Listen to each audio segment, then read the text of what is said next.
தமிழ் சினிமாவில் 150 கோடி வருமானத்தை விட்டுவிட்டு கட்சி கொடியை ஏற்றுகிறார் நடிகர் விஜய். நாளை வியாழக்கிழமை அன்று தமிழக வெற்றிக் கழகத்தின் கொடி அறிமுகப்படுத்த உள்ளார்.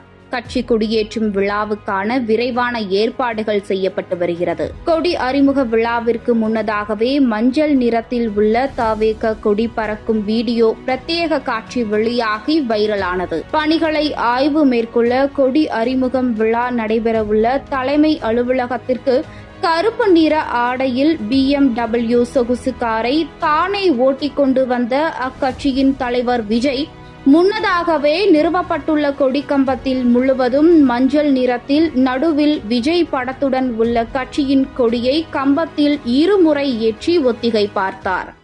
தமிழ் சினிமாவில் 150 கோடி வருமானத்தை விட்டுவிட்டு கட்சி கொடியை ஏற்றுகிறார் நடிகர் விஜய். நாளை வியாழக்கிழமை அன்று